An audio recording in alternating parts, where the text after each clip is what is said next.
Almost everyone has faced this situation. You're trying to have a normal conversation, but the other person becomes aggressive. They interrupt you. They raise their voice.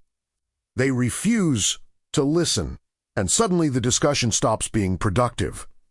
Instead of solving the problem, you're dealing with a difficult personality. Most people respond in one of two ways. They either fight back or they give up.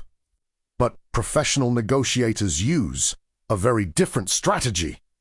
Because when emotions rise, logic disappears. And the person who controls the emotional temperature of the conversation often controls the outcome.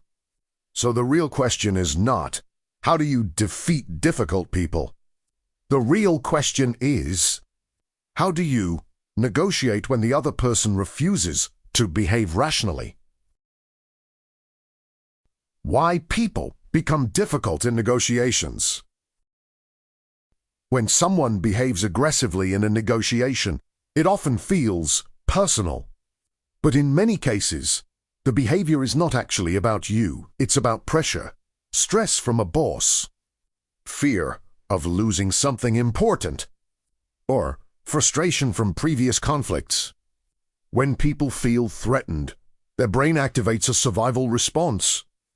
The emotional part of the brain becomes stronger, while logical thinking weakens. This is why difficult negotiators often interrupt, criticize, or become defensive. They are not thinking strategically.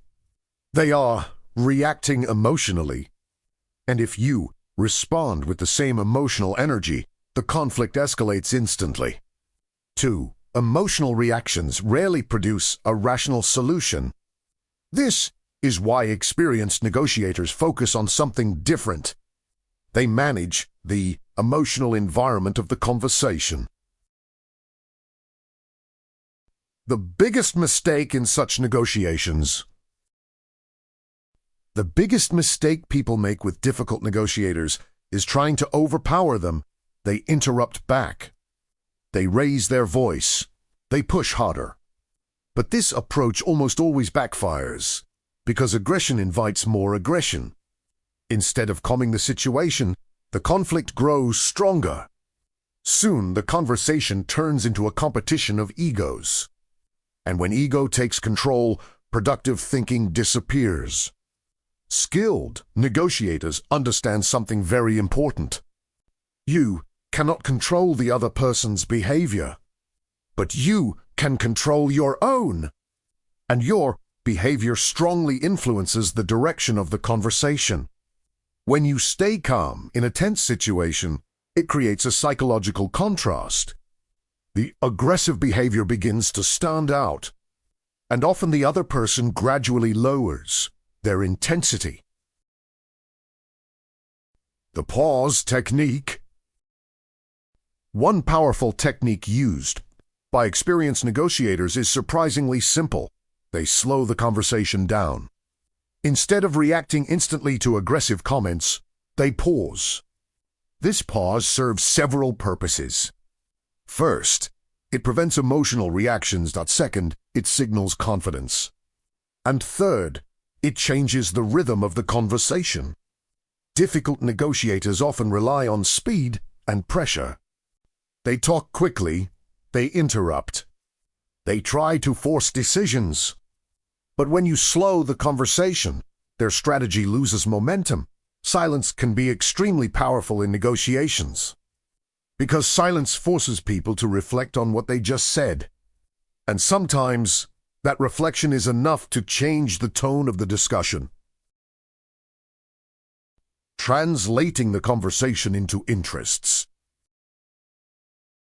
Another powerful strategy is shifting the conversation away from positions.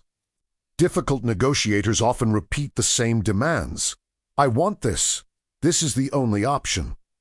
But behind every position there is usually a deeper interest, a fear, a concern, a goal.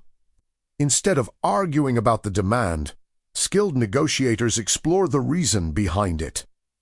They ask questions like, what is most important to you in this situation? Or, what problem are you trying to solve? These questions shift the conversation from confrontation to exploration.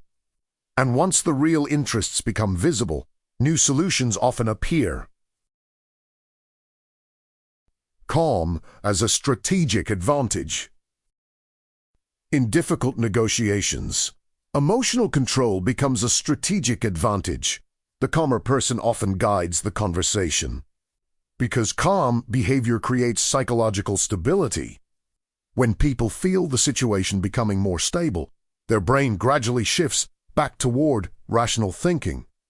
This is when productive discussion becomes possible again. Professional negotiators train this skill intentionally. They monitor their tone. They slow their breathing. They avoid reacting impulsively because they know that controlling emotions is not just a personal skill, it's a negotiation strategy. And in many situations, the calmest person in the room becomes the most influential one. Difficult people appear in almost every negotiation, but their behavior does not have to control the outcome. When emotions rise, slow the conversation, stay calm, don't ask questions, and focus on understanding the real problem behind the conflict. Because negotiation is not about defeating the other person. It's about guiding the conversation toward a solution. And sometimes the strongest move you can make is simply remaining calm when others cannot.